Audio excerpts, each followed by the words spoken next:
Donc, dans l'exercice 5, vous devez faire comme dans l'exercice 4. Hein, là, je m'étais trompée, mais vous devez faire comme dans l'exercice 4. Vous complétez le tableau qui est donné, vous tracez en bleu la parabole et vous allez décrire la manipulation graphique qui permet de passer de cette parabole-là à cette parabole-là. Et donc, ici, vous allez vous rendre compte, en remplaçant x par certaines valeurs, que vous allez avoir des valeurs pour j de x. Donc ici, par exemple, je vais faire la plus simple. Pour x égale à 0, eh bien, 0 plus 2, ça me fait 0. N'importe quoi. 0 plus 2, ça fait 2, pardon. 2 au carré, ça fait 4. Donc ici, je sais que je vais devoir mettre un 4. Ça va?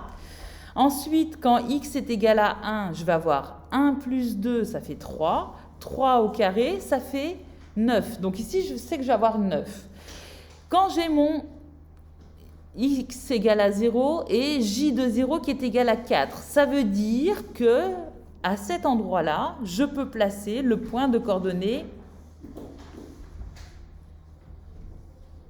le point d'abscisse 0, il va avoir pour ordonnée 4.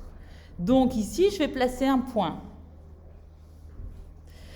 J'ai fait pour x égale à 1, j de x, 1 plus 2, ça fait 3. 3 au carré, ça fait 9. Donc pour x égale à 1, j de x est égal à 9. Donc je vais avoir un point à cet endroit-là qui aura pour coordonnée 1, 9.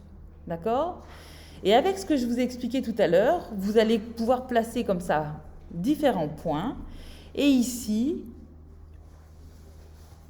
vous allez constater, hein, quand on vous dit décrire la manipulation qui permet de passer de la parabole P1 à la parabole PJ, là vous allez constater, comme ce que je vous avais expliqué ici, que quand on fait x plus 2, vous allez constater que x plus le tout au carré, qu'en fait vous avez fait une translation parallèle à l'axe des abscisses, mais qui n'est pas conforme à l'unité, à l'intuition, pardon, puisqu'on ne fait pas plus 2, on fait moins 2.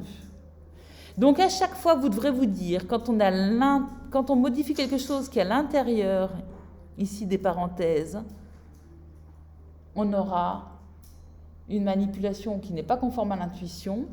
Et quand on a l'extérieur des parenthèses, ça va être conforme à l'intuition, mais il faudra faire attention à la priorité dans laquelle on fait ces opérations.